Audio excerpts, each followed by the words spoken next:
You've survived another week. Thank you for listening, downloading, and supporting the Black Man with a Gun show. This week I got an interview with John Krotec of the GreenZone Hero. Our law of self-defense's Andrew Branca leaves us with another one of his cases of the week. And Michael J. Woodland, who attended the USCCA's Concealed Carry Expo, left us his thoughts on smart guns just because you asked. And I am your friend and brother from another mother, the Reverend Ken Blanchard. And this is the Black Man with a Gun Show podcast. BlackManWithAGun.com, Ken Blanchard's Pro Gun Podcast.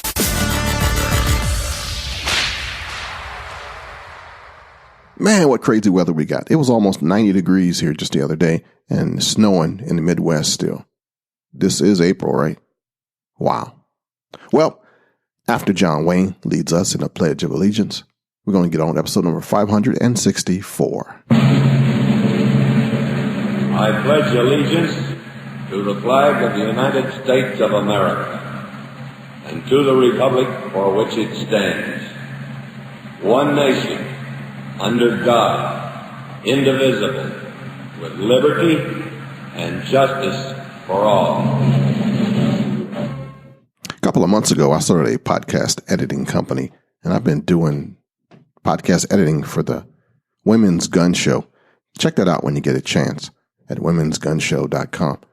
If there are any teen girls in your life, check out The Girl Lab. It's a new podcast hosted and created by the wife of a former Marine. One of the things that I realized this week is that I have been really close to those who have served. If you are a veteran, active duty military, law enforcement, emergency medical services, even a biker, person of faith, you're my people. And been kind of moving towards you more and more to make sure that you're okay. And that's all right with you. Let me know. I can be found on Facebook. I can be found at blackmanwithagun.com. I'm actually trying to use this social media to be, social. This portion of the show is sponsored by crossbreedholsters.com. Crossbreed Holsters has gained national recognition as a maker of the best and most functional concealment holsters available on the market today. Each holster is handcrafted to ensure your firearm is safe and secure while carrying, combined with the best customer service in the industry. Visit crossbreedholsters.com. This week, I haven't shot a thing. I didn't clean my firearms. I didn't plan any events to do anything pro-gun or anything. I didn't attend any of the rallies that happened this past week. What I did do, though, is I actually set aside some time and drove down to see a guy. You may have remembered he was the person that we had a fundraising campaign for, who has got cancer from contaminated water down at Camp Lejeune, North Carolina. A retired first sergeant in the Marine Corps and a really close buddy I hadn't seen in 33 years. Kind of contracted this cancer, and we raised money for him. And I didn't know how important and how much we helped him. So I just wanted to kind of do some pastoral things. And even though there was a big conference happening, expo in Kentucky, with lots of you guys would have been there, I would have got a chance to see you and hugged you.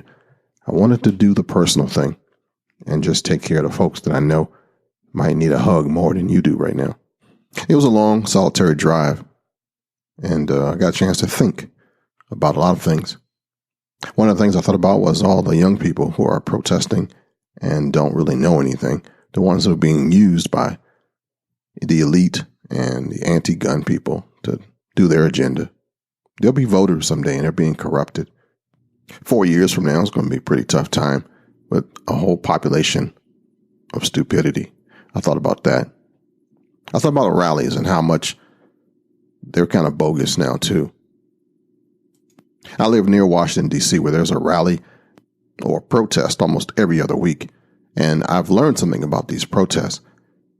Even though the numbers can be large, the numbers of people who are actually on that one particular protest is small in comparison. There are like Flat Earth Society people. There are the folks who are here to protest the lizards taking over their brains. There are the people who are from the school of funny walks. There are people from all different walks of life who are protesting a whole bunch of things that have nothing to do with what you think it is. So when you see like hundreds and thousands of people protesting, you might want to look at the signs they're carrying and the people themselves, because they're not really on the same accord. But it looks like they're totally anti-gun. They're all going together, but they're not together. There's a whole lot of whack jobs in that crowd. And when you go to a gun rally and there's only 120 people or 400 people, that's a lot of people on one accord. Just know that. And unfortunately, it's almost the same kind of thing all the time. We talk about the same stuff. We have the same people who will ignore us in our political system, the folks who will take advantage of us in media. It's the same old story. And again, I'm thinking about stuff as I'm driving down to see my friend. If you really want to find a true friend, screw up or go through a challenging time and see who sticks around. That was one of the things that Keith told me about when he was talking. And here was a guy, when I finally got to see him, we hugged each other, man, for a good long minute. And here's a guy who was a first sergeant of Marines at an infantry battalion in Camp Lejeune, North Carolina. I mean, a man's man. When I knocked on that porch door and he came outside, probably weighing about maybe 120 pounds, I had to make sure my face didn't show how I felt, because he looked like crap. But his smile was still there, even missing the bottom lip that the tumor had taken. It was challenging to listen to him talk when this guy could imitate anybody, and he was funny, and his voice was his tool. He could just say stuff to make you laugh. But now, having one of his vocal cords removed, it sounded like it hurt him to talk because of the contaminated water at Camp Lejeune. He's contracted tumors and cancers all throughout his body. He's had about 4 or 5 surgeries, chemo and radiation, and he's still with us. Because of his medical bills and life, we raised money through that GoFundMe thing. And it was the second time I actually did something for somebody else. The first one was getting a service dog from my brother Frank. And we didn't even raise that much money. But what happened was the effort caused some other things to happen. That Frank got his dog. The same thing happened, well, differently, for Keith. A lot of money was raised. He was able to catch up on his bills. He was able to save his house. But the residual, because people knew you that gave and people who knew me that started this whole thing, when other things happened between back then and now, it got fixed. He said that the blessings from me being obedient to God is still helping him. It made me think about all the other things that I could be doing using social media. So I'm creating this platform called the Speak Life Church. You heard me talk about the Speak Life podcast. I don't know if you're not a Christian, it's not your thing, but this thing is real to me. Being with Keith just the other day just kind of cemented that I'm on the right track. I'm trying to help people like us to be a pastor at large. Too many Christians have been hurt by the foolishness which we now call church, and my heart aches about it. See, I understand it, I acknowledge it, and I've been given a heart for the people affected this way. So when I started this podcast, it's becoming something more. When you want somebody who knows you at your hospital bedside, or when you make it to hospice like Keith is in now, when you want somebody to officiate your kid's wedding, or maybe your wedding, to baptize you, to bless your home, to bless your child, to perform the funeral services for a family member, consider me, your friend and brother from another mother, the same guy who's talking to you now, to be your pastor at large. I don't have all the business aspects down yet, but my purpose is simple: to serve. I think it started with Frank and now with Keith. And I think it even started even earlier, that when I started this podcast, and I love shooting firearms. I love my rights as an American citizen, but I really love those who love my country. I really love those who understand freedom. I really love those who protect other people, and somebody has to be there for them. That's me. I'm here to cry with you, to hug you, to strengthen you up, to pick you back up after you fall, and to send you back out into battle. I've been doing it my whole life that way. I'm the guy in the foxhole that cheers you up and listens to you talk about your home life and it reminds you that you got somewhere to go when you get out of here. I'm at my best when I'm helping out my friends. And that's why I started this podcast, actually, to keep in touch with you. What the Speak Life podcast is right now is probably like the third version of what I'm trying to do, but I'm getting there now. I kind of know where I'm going. So stay tuned for that. If you're into that kind of thing, you know, hope, faith, love, charity, that kind of thing. I think I'll share more about my time with Keith on the Speak Life podcast, which you can listen to and find out about at speaklifepodcast.com. Hey, and something completely different. I'm working on selling my vehicles. I want a new car. Well, not a really new car, just new to me. Looking at an old Cadillac, actually. I want plush, man. I want luxury. I want old man style. Long time riding. So I'm going to ride down to 4 or 5 hour drive. I want it to be nice. And I found this Cadillac at a used car dealership down in Fredericksburg just the other week. So I finally decided after I came back from seeing Keith that I would stop by this dealership and check out this car. I mean, it looked primo in the ads. It had low mileage on it. It was going to be nice. My mind was already set, you know, for picking this thing up, putting a down payment on it and getting somebody to drive back down to Fredericksburg from the DC area and getting it, you know. So I popped in there and this dealership was a hot mess. There was cars all over the place. There was a line of people. They were trying to get their credit straight, and the car dealership itself looked like kind of a seedy organization. But I talked to the guy and he didn't remember that I was the one who asked him about it before. So he kind of got the keys for me and said, you know, it's over there.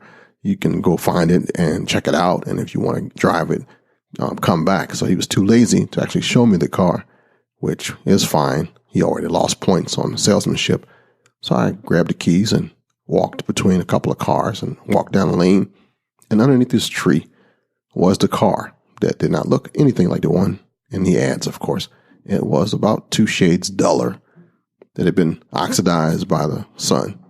There was a whole bunch of leaves and stuff on top of it. It had been sitting there for a minute. The front right tire was low, almost flat. And I opened the car door, and it looked like a crime scene had happened in this thing. The vents and a whole bunch of the interior, the leather, was really, really worn. And the back seat had this black dust on it, pretty much just like that stuff they use for fingerprints. And I thought, okay, that crime scene thing wasn't too far off. So I opened the little back of it in the trunk to make sure there wasn't a body still in there, and looked at all the dirt. Popped the hood, walked around the car. The hood, the engine, was actually cleaner than the interior. And I thought, yeah, I'm not taking this thing anywhere. So I handed the keys back, and the guy was like, so, are you ready? And I'm thinking, dude, you got to do some maintenance on this thing before. Oh, no, power wash can't take care of it. I'm thinking, when's the last time you've looked at this car? No, thank you. And walked away. I know this car. Somebody died in this thing. I mean, damn. Counselor, you're up next.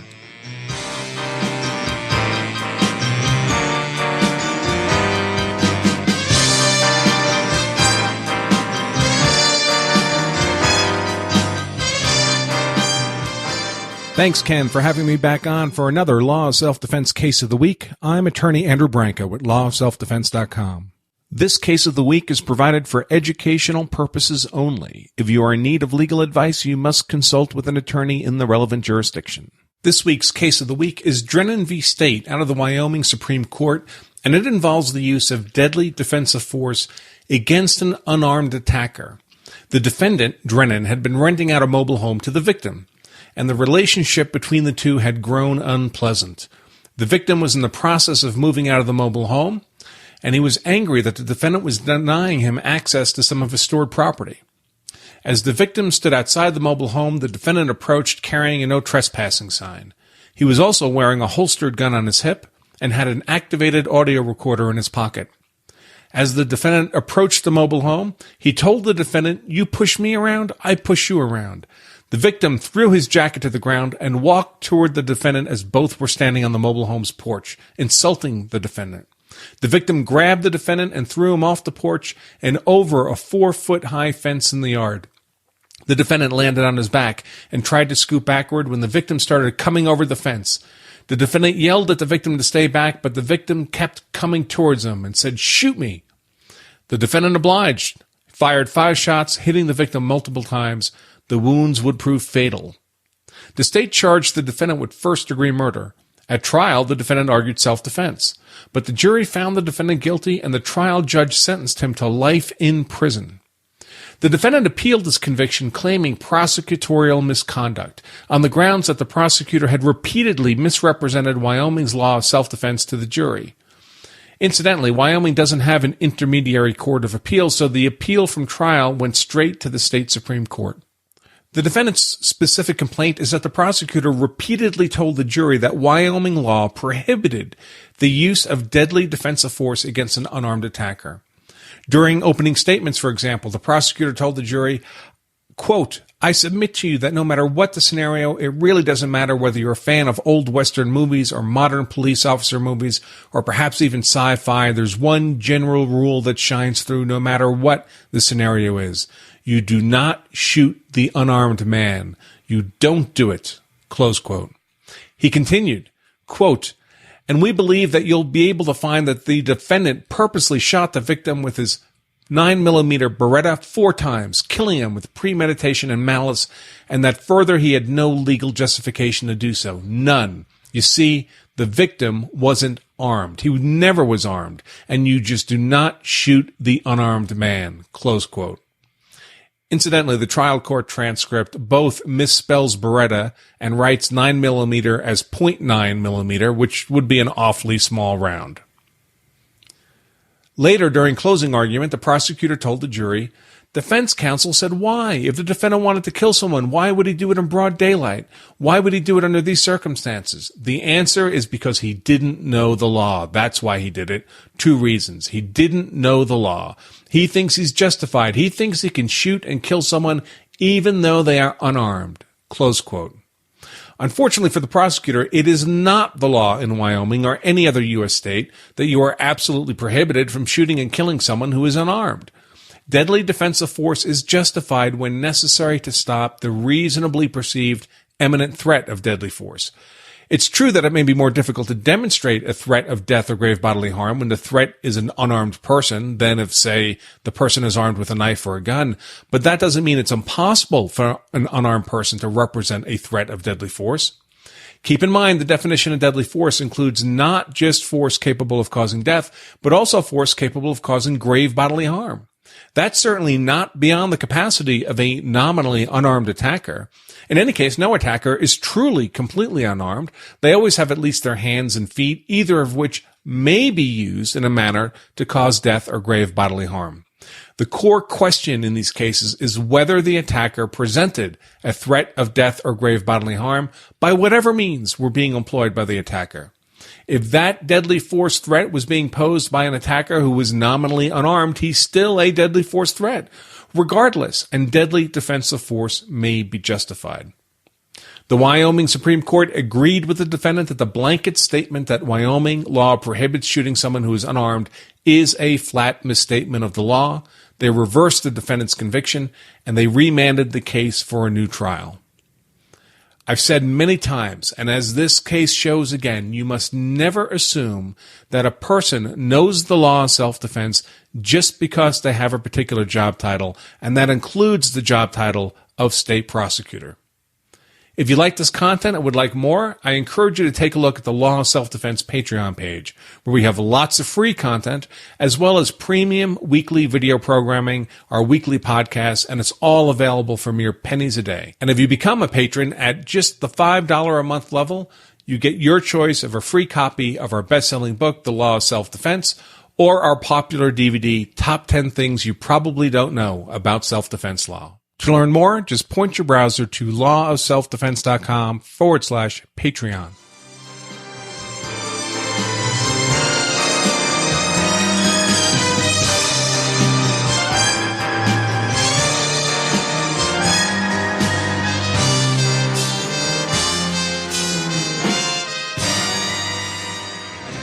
This week I got a chance to talk to a guy by the name of Krotec.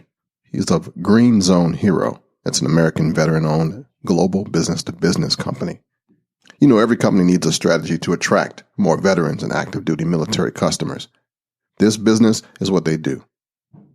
What happened, though, during the interview is that I got a chance to kind of peel the curtain back a little bit about the man behind this, and it set off some emotions here, and we learned something that I didn't know before we started. Being the pastor of patriots and pistoleros and paladins, sometimes it happens. Take a listen. All right, this week I got a really cool guy by the name of John Krotec. John, welcome to the show, man. Hey, Reverend Ken. Hey, it's great to be here, brother. Man, you got many hats.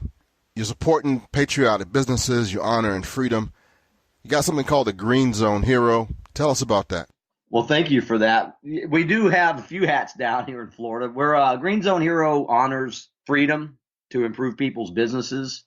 You and I spoke a little bit about it a little while ago, Ken, and what we do is we're a for-profit company, and we give tools and strategies that actually work to companies that are already doing things for veterans. If they're giving veterans special prices, or which a lot of companies do, or hiring veterans, or veteran-owned or managed, or give to veteran initiatives, we award cyber medals, but we also give you tools, and it's working. And we just completed our 24th month of business. We are in over 30 states now. Some members up in Canada. We've reached across both ponds in Australia and UK, and we're working with companies that appreciate freedom, which means, they appreciate the sacrifices of those who wore the uniform, whether it was, it doesn't matter what branch, but anybody that's worn a uniform and raised that right hand to support, the precepts of our country that we love. We want to award and recognize companies for that. That's awesome, dude. Thank you. And we're having fun, so it hasn't, it's tough. But now we were talking about it. I'm meeting, folks like you, and man, I tell you, I'm just very blessed.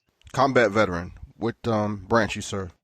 Now I was United States Army. I am not a combat veteran. Don't pretend to be one. Those are superhumans. I was in the service 1986 through 89. I ETS'd, and my first sergeant called me 4 months after I was out and said, "Hey, we're painting the tracks for the desert. Would you be interested?" And tried to get back in. They weren't taking any prior service. So I went back in the reserves, and I was in the 7th and the 9th Field Artillery, 81st ARCOM. But they were actually getting activated for, Desert Storm.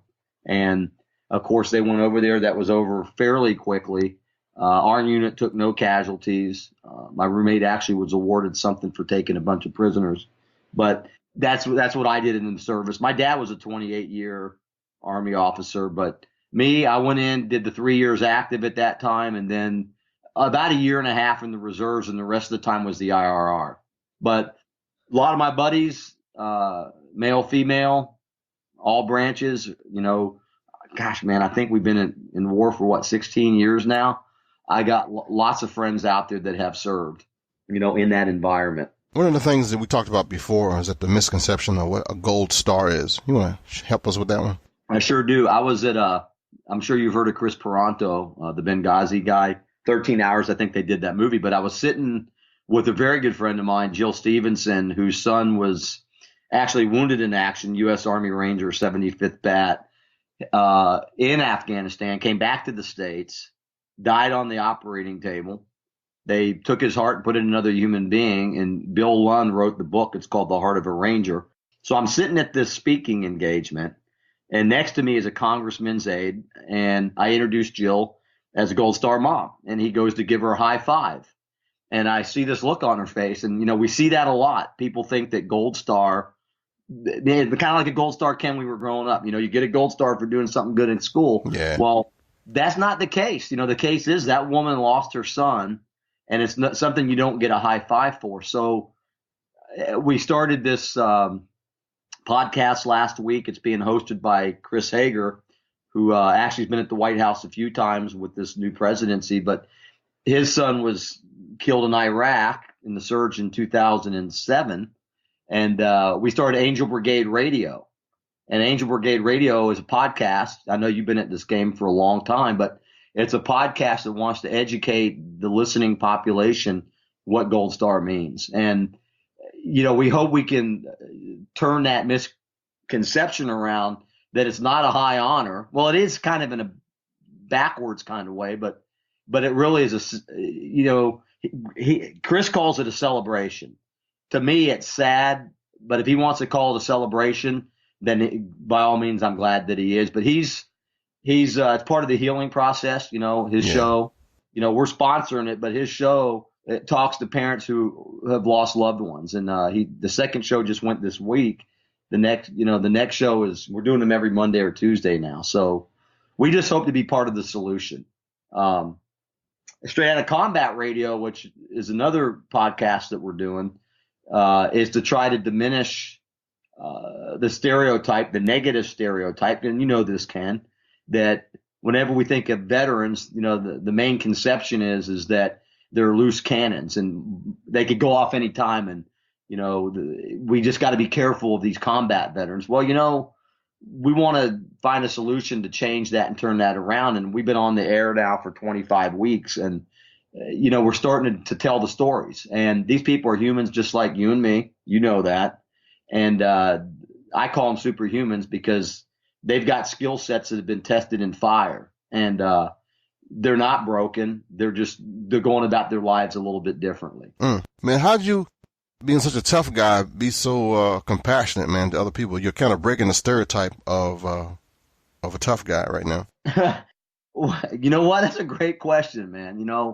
I got to dig deep on that one. This is kind of hard to talk about, but when I was 11 years old, and there's a couple answers to that question. When I was 11 years old, I was on a sleepover, and I was physically assaulted in not a kind way by a bigger kid, and it slanted my life. At that time, it changed the way I perceived the world, and it was very painful for me.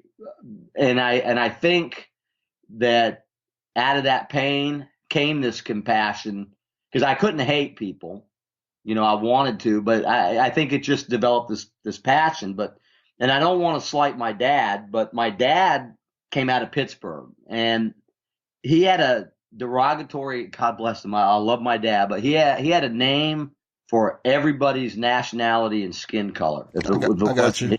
Steel Town, old town people. I got you. Old Town, man. If like when he grew up, if you went into the Russian neighborhood, you got your rear end kicked. Yeah. So he got out of the Pittsburgh ghetto and went down and played football at the University of Miami, and played football down there. That's what got him out. But every time we'd go somewhere, he'd always have something to say about people. And I could see the look on people's faces. And I identified with that pain. And I think it kind of sprung out of the rape situation. But I just thought to myself at that time, I don't want to be that way. My dad was all about family and America and all that. I want to be that way, but I don't want to act like I'm any better than anybody because I'm not. And I think to answer that question, I can be a tough guy when I have to be, but I think inside I'm more of a humanistic type of fellow. I really just want to be able to relate to people in a different way without being bigoted or racist or thinking I'm any better than anybody. And God bless my dad. He died about 10 years ago, and he was a great teacher, Ken, in that regard. So he was kind of a confused guy now that I think about it. So, I think so. But, we were on a family vacation once up in Virginia, and we were at the place called the Mule Shoe at Battle, Spotsylvania. We weren't in the battle, but we were on the battlefield. He used to drag me all over the place to look at these Civil War battle sites. And he's describing this battle in Spotsylvania. And I'm like, geez, Dad, I think I was 12 years old. And it dawned on me, he described it like he was there, Ken. And it dawned on me that these guys that were fighting were from the same country. So I asked him, Dad, why would somebody do something that stupid? He kind of looked at me with that look. And he said, son, this is not stupid. He said, there are some things bigger than us, bigger than you. I thought he was going to smack me right there, but he says, and one of them is America. He said, that's bigger than you, and don't ever forget that. And it stuck, man. I was scared of him at times, but it stuck. And if you think about this, Ken, and you know this, man, we all have a story to tell, but however we got here, I thank God that we did get here, because there's something about America that is bigger than all of us. And if guys like you and me, and if we allow this to fail, then we haven't done our jobs as American citizens. And regardless of what the social context is, or what the greater society wants us to believe, we got a heck of a lot more in common than not common. And I want to find those people that can help us continue on and leave this country in a better place we found it. That's what I'm talking about. Not on my watch. Not on my watch, man. And you got that right. And I don't know what I can say on your show, but I'm tired. Yeah, I'm with you. Of what the culture wants us to believe. I'm tired of it. There's no reason that we should be fighting each other. We should be looking at solutions. Mm.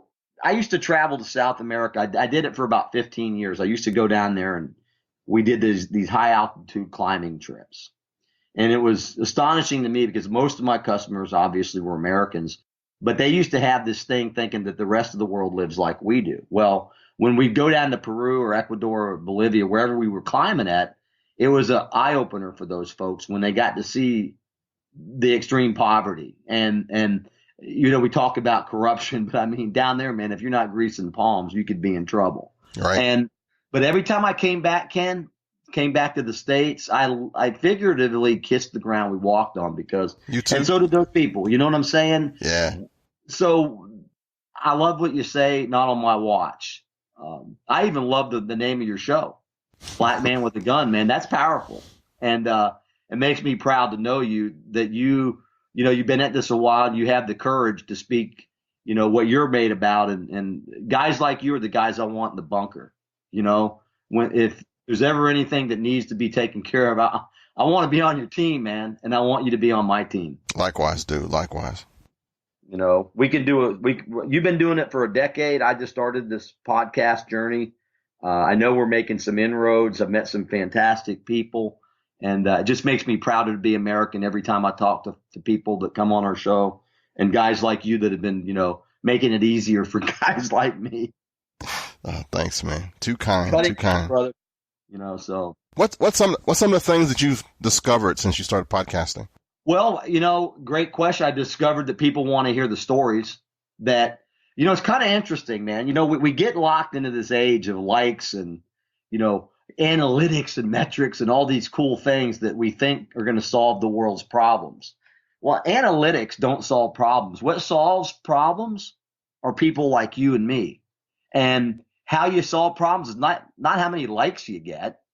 It's how we can come up with solutions. So the podcast thing to me has made me realize just how human we really are. And it's a cool medium, because, and like I say, you've been at it for 10 years, man. I didn't even know what a podcast was. I didn't even know what a podcast was till last year. But the cool thing is that you're a real visionary. And I'm not just saying that to blow smoke. You have somehow, and guys and ladies like you that have been doing this, have taken these useful tools, this technology, and you're creating this human edge with it. And so to answer that question, you get me going on coffee, man. I've realized how human we really are, and how cool it is to use these neat tools to explore that even further. But we'd like to look at our phones and think it can solve our problems, but it can't. Guys like you, and I'd like to think guys like me and others like us, we're the ones solving problems, not analytics. Yeah, it's all based on relationships, actually. Absolutely is. And I'm having so much fun. Of course, we've all been to those dark places, and I'm realizing now how special human beings can truly be. Now, is the world perfect? Well, we know it's not, but the more we continue to reach out and tell our stories and meet each other on common ground, it's kind of crazy, Ken. When by actually conversing, having conversation, we can explore that. We can find more common ground than uncommon ground. And it's amazing to me, no matter who we've talked to on our shows, just how much we have in common. But since I came out, and talked about this sexual thing, I've had guys and gals say, hey, John, thanks. By the way, man, when I was 14, this happened to me. Or I had a woman last week say that when she was 9, her grandfather was doing this and doing that. And, so I'm just glad we're getting the message out there that we can make a difference in people's lives by being podcasters. Again, I'm blessed, man, that guys like you, and I'm not, like I said, have been cutting the ground ahead of me to make it easier. So thank you for that. Thank you, man. So where can we reach you and what you doing next that we can follow you? Well, we're doing some cool things. Thanks for the question, Ken. I just got back from Milwaukee. I'd never been to Milwaukee. Talk about a hardcore city. Milwaukee's tough, man. But we're up there. We were visiting one of our clients, Harley Davidson, and we're working on some things with the Harley. They're one of our biggest promoters. But we're planning on continuing to build our network. We want companies to join us that appreciate our veterans and appreciate freedom. And then we're going to continue on with these podcasts. You can go to GreenZone Hero. And by the way, for those of you that have been in the Green Zone, I haven't, but a Green Zone is a relatively safe place in a combat zone. GreenZone Hero is a company that honors and recognizes those veterans and the active duty and their families. The hero in our company is the American companies. So you can go to greenzonehero.com for more information. You can go to my Facebook page, John Krotec. We got a Facebook page for Straight Outta Combat and for Angel Brigade. Task Force Zen. I'm telling you, Ken, man, I'm going to need your help on that one. Got it. Task Force Zen, I have a holding page now, but it will be a global platform, and we're going to connect people that want to help people heal, from acupuncture to yoga, music, gardening, canine, equine, CBDs, medical marijuana. We want to create this global platform and connect people and organizations that are helping people that have been traumatized, and they're doing it without labeling them. One of the reasons I didn't reach out for help at 11 years old, because I knew innately the stigma that's associated with a male that's been raped. And so if the culture had been a little bit different, perhaps I could have reached out sooner and gotten the help that I really needed. So if we can create this global platform, I think we have an opportunity to change the paradigm, man. I think we can make a dent in the human condition and help at a level that's never been seen. And if we monetize that, we can do it in a way that we use those monies to help people be better human beings and heal. So that's what I'm talking about. So Task Force Zen, and that's happening. And then just watch what we're doing. We're building some really cool relationships with some nonprofits. It's interesting, Marcus Luttrell with Lone Survivor Foundation, we didn't even have a web. I heard what we were doing. They wanted to be part of that. So we support them. And, Duskins and Stevens Foundation, those are some special forces operators. Maggie Duskins lost her husband, and we're doing some things with them, and Gold Star Fathers of Florida.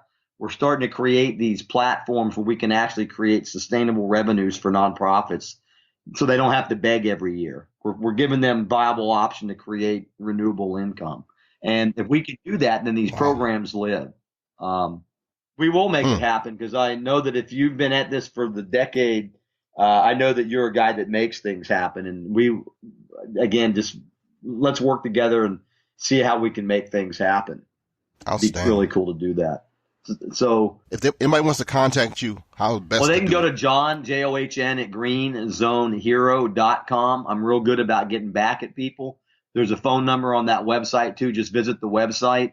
I'm also on LinkedIn. Now I'm learning about Instagram and all that stuff, but probably go to LinkedIn or Facebook or our website, and you can reach me there. And I'll make my best effort to get back to you as soon as I can.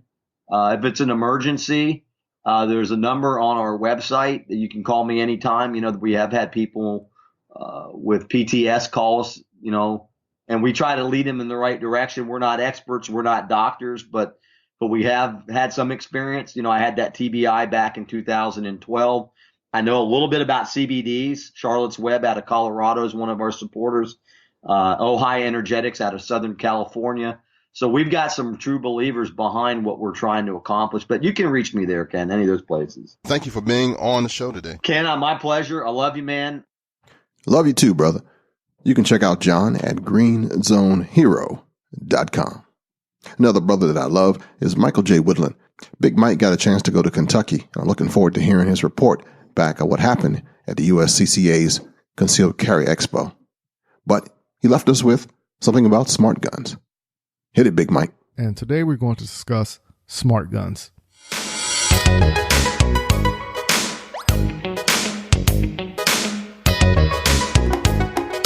A few weeks ago, I got a request on Instagram and was asked to share my take on smart guns. We have all heard the talk of what it takes to make the firearm world safe. There's even been talk and a plan put into place where a smart gun is the topic. Will this work? Can it work? But the most important question, will it make it into the mainstream and last? There's been various thoughts of what it will take to make a smart gun be productive for its intended use. Some of the inventions that were brought forward look like something off of a futuristic sci-fi movie. Either way, what is wrong with the manufacturing of firearms we have today? There is no battery operation, no specific watch or ring to be worn to activate the firearm. So again, is this a good choice? Here's a solution on smart guns. Take the gun that you currently have now, look for a reputable trainer, and get some quality training in as much as you can. It does not make any sense to get a tool and not know how to properly utilize it for its intended use. Even after you take a reputable class of training, you still have to go out there, train, and practice some more. To be honest, the number of classes you take with a different perspective might be the saving grace when it comes to a decision of sitting behind bars. My personal take on smart guns, it might work down the road, but right now, it is not a foolproof plan with the better options for the intended user. Let's start a conversation online about this topic and where do you stand with it? Go to the Black Man with the Gun community on Facebook and let's hear your thoughts. For those who are looking to contact me, visit blackmanwiththegun.com and under the About tab, click on my name, Michael Woodland, and shoot me an email or give me a phone call. Please leave your voicemail or text message, and I promise I will get back to you. Until next week, keep shooting, keep practicing, and have fun. Back to you, Ken. Thanks, Michael. All right, I just talked about the USCCA, and Michael was going to be at the Concealed Carry Expo in Kentucky. If you carry a gun for self-defense, be smart. Join the USCCA so that you can be covered in case you have to use that gun to protect your life from the judicial system. Upfront bail bond funding, attorney counseling, personal hardship coverage, membership deals and discounts, firearms theft, liability coverage, and more. Go to uscca.blackmanwiththegun.com right now and sign up. Check it out for yourself. uscca.blackmanwiththegun.com.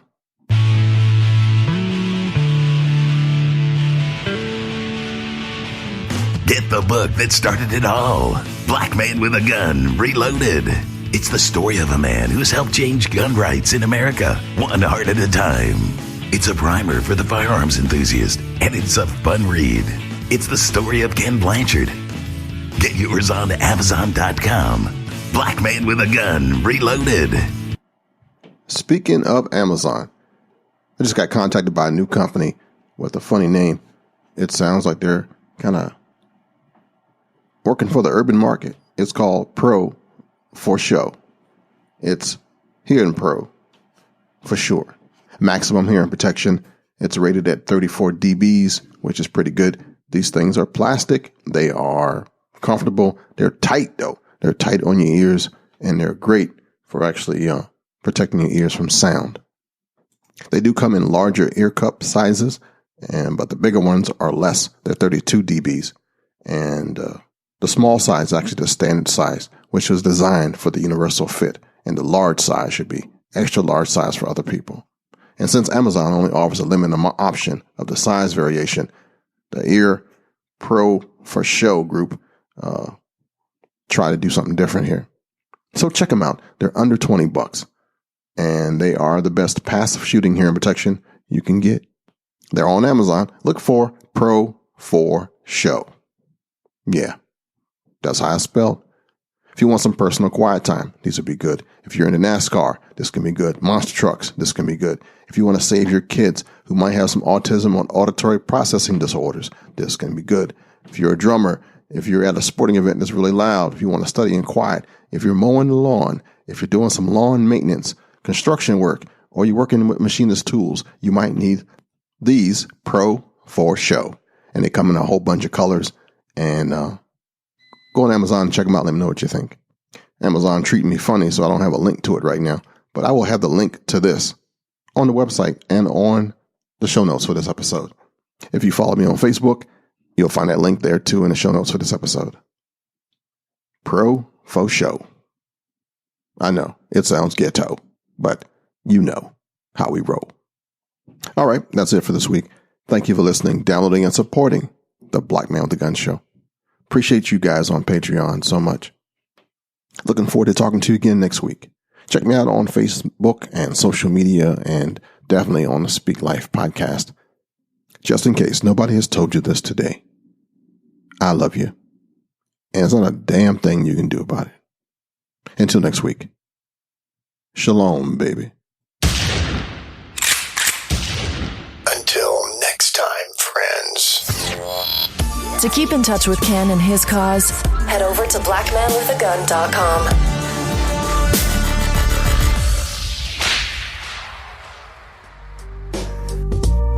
Blanchard.media.